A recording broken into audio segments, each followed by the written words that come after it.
Morning for a couple of reasons. One is it's St. Paddy's Day, so it's a good day to be excited about. Number two is the end of March break, and so kids are going back to school. Yeah, absolutely. We can say amen to that, I tell you. I know Dee prayed for the teachers, but hey, that's on them, right? And the third one is we're starting a new series today that's going to carry us for 4 weeks. And I'm really excited about this series. Now, I know it's end of March break, and we have families away and some people are away.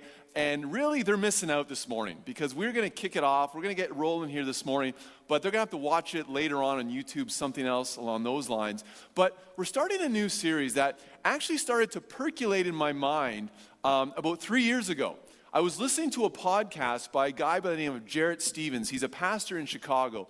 And he wrote a book called 4 Small Words. And it's by looking at simply 4 small words, it helps us understand the 4 main movements of the Bible. And I remember I was in Malawi, 2016. I was in my kitchen, and I was listening to this, and it struck me as being so significant that I actually grabbed my Bible and I wrote it down. So I got notes. So I'm actually going back to notes that I wrote 3 years ago, right?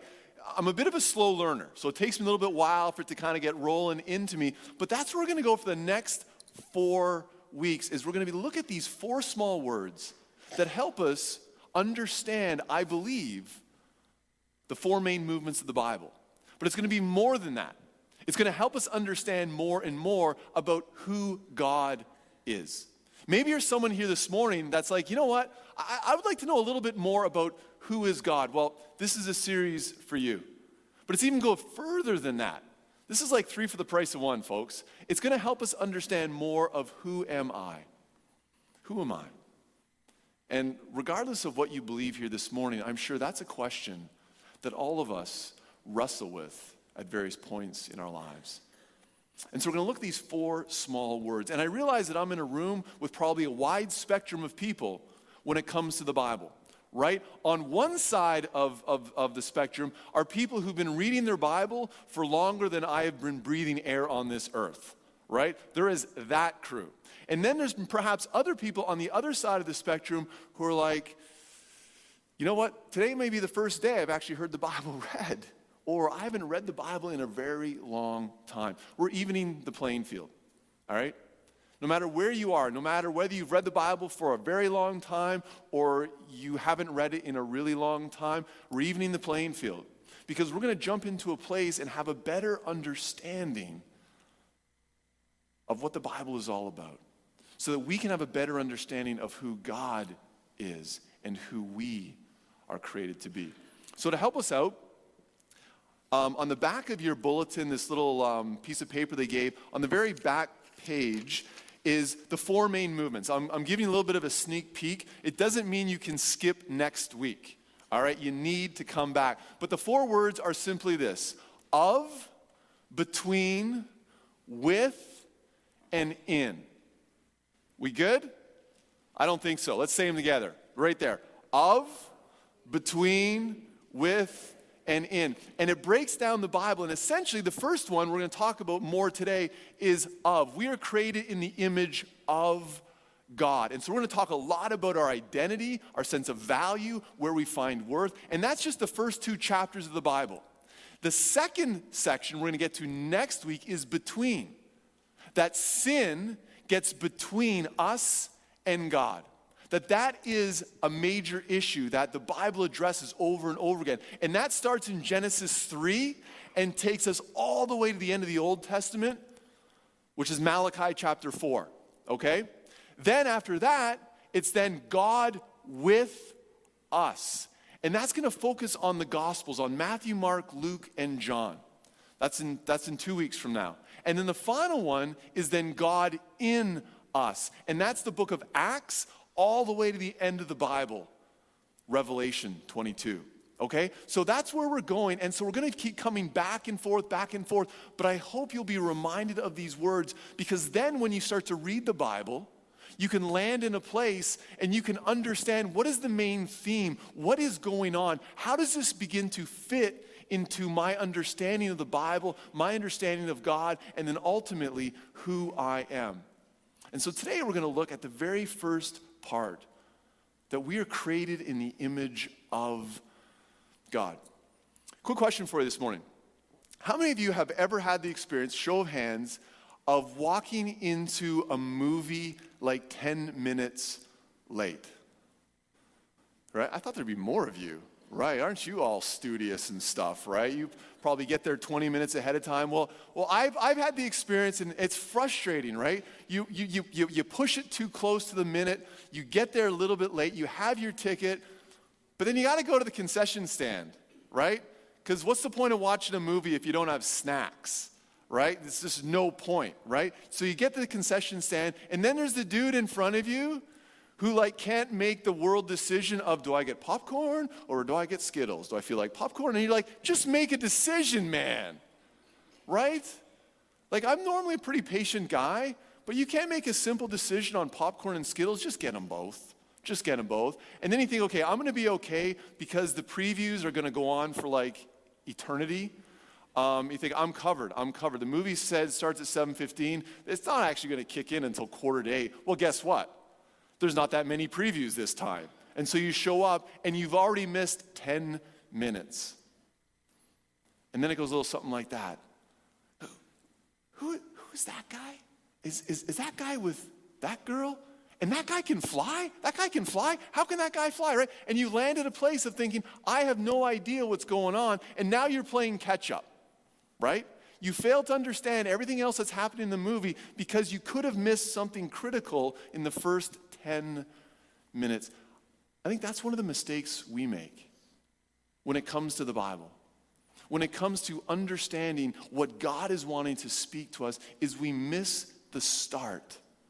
And it's so foundational. It's so significant to help us understand everything else. We miss the start of God's story. We're going to struggle with understanding the rest of the Bible. We're going to struggle with understanding who God is, and we're going to struggle with understanding who we are in the sight of God. And so we don't want to make that mistake. And so we're going to jump back to the very beginning, and we're going to start at the very beginning of the book of Genesis. So if you have a Bible, why don't you pull it out? You can swipe there, you can turn there. If you don't have a Bible, there's a Bible in front of you. You can turn there as well. Listen, if you don't have a Bible in your possession at home, we would love for you to take a Bible here this morning. Let's have a little bit of fun with it. Heck, you can steal a Bible from church here this morning, right? You can be all crafty. You can tuck it under your arm. You can stick it in your wife's purse. You can do anything. So the rules are this. You can steal a Bible. Please don't steal anything else. All right? Simple to afford. But we're going to turn it, and you can turn to the book of Genesis, even if you haven't read the Bible in a long time, like you are a rock star. It's the easiest book to find.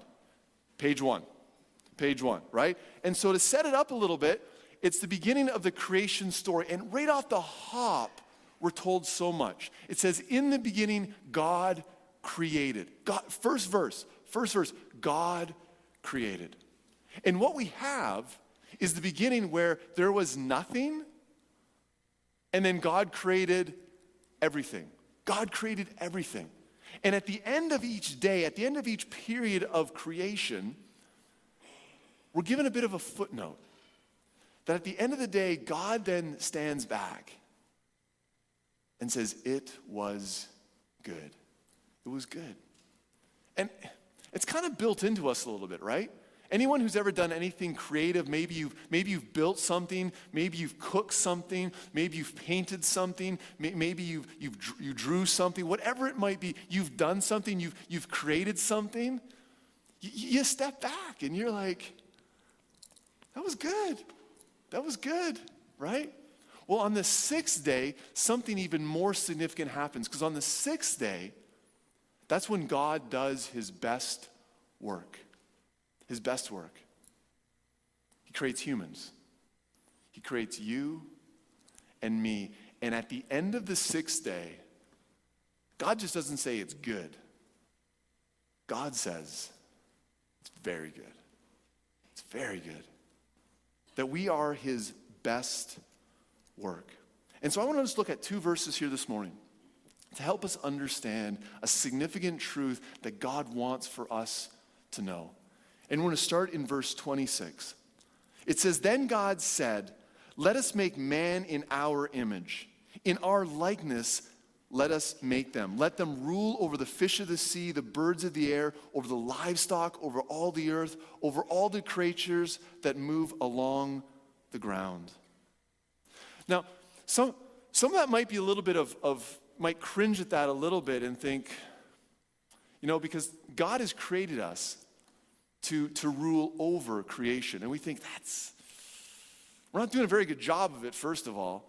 And we don't, maybe not like that, but that word in the original Hebrew is to lovingly lead, that we are to lovingly lead this creation that God has given to us. But there's also something even more significant, that we are God's finest creation, right?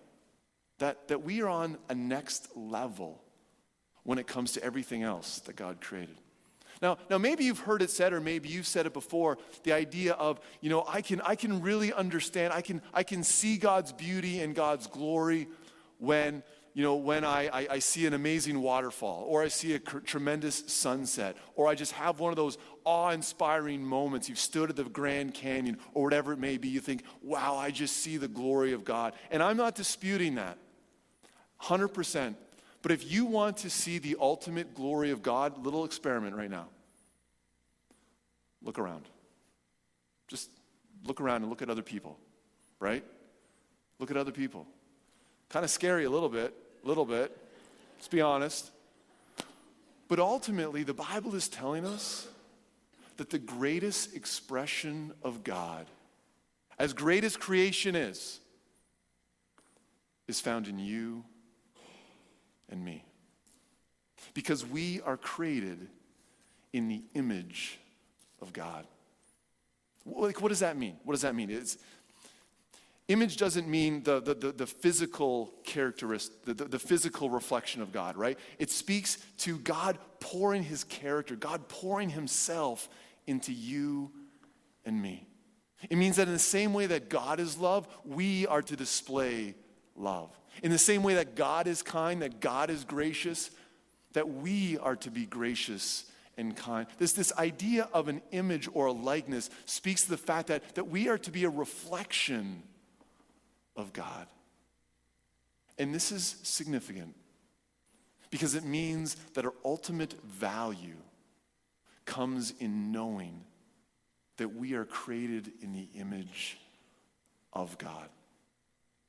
This is so foundational for us to understand that our place of value, our identity, is not found in the external, but God has wired us to find it in him because we are created in his image.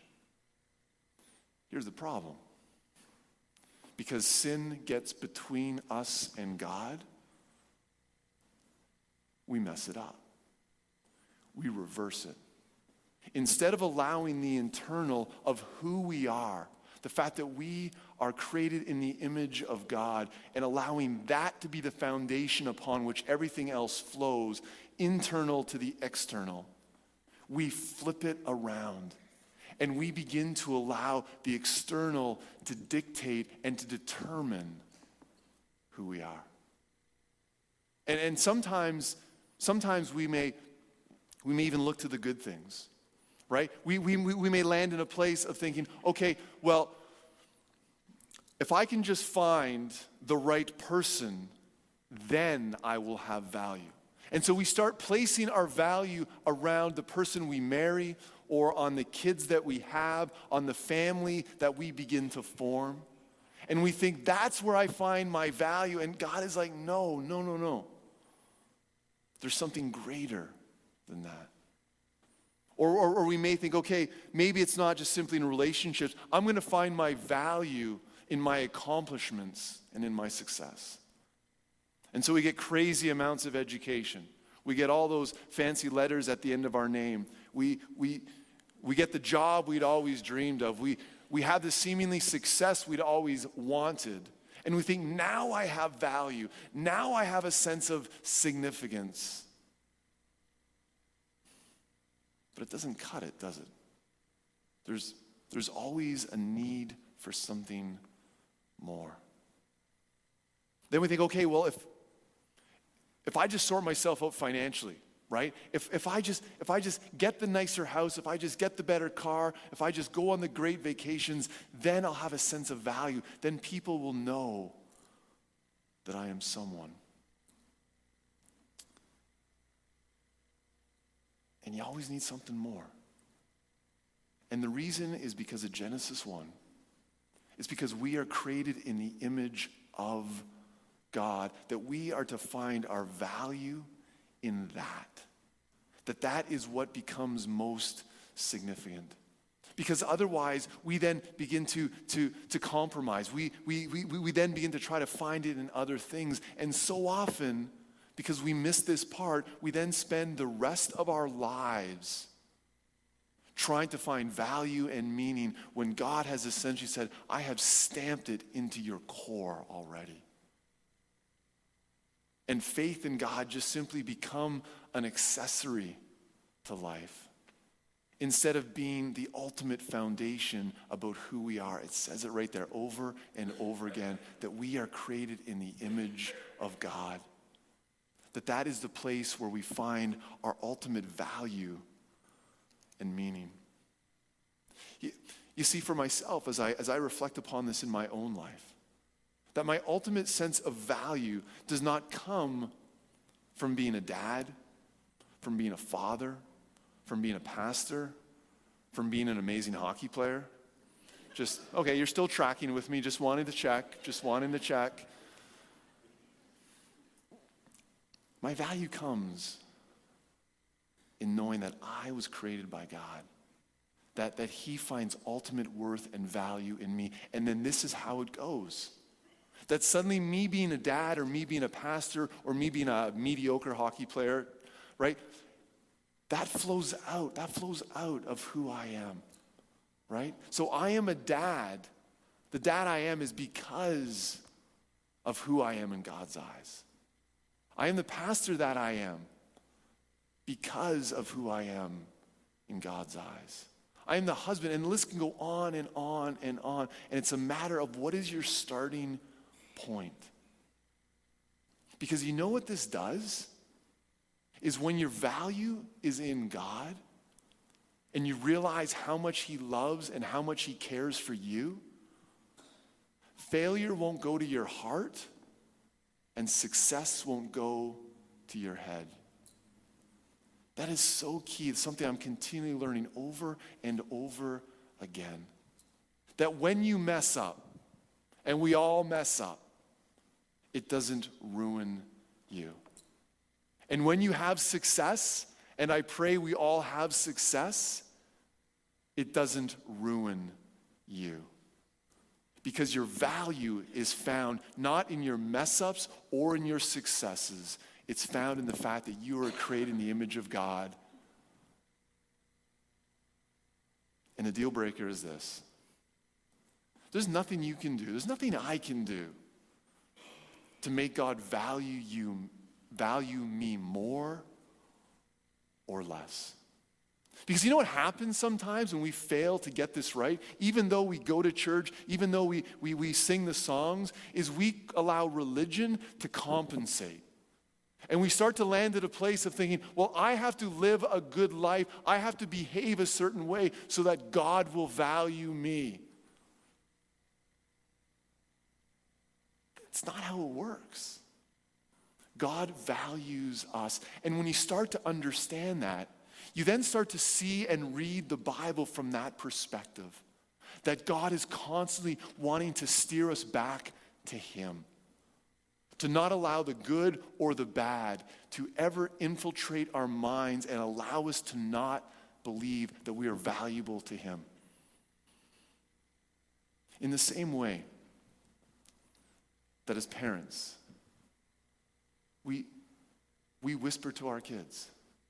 We tell our kids of their importance, of their significance to us as parents.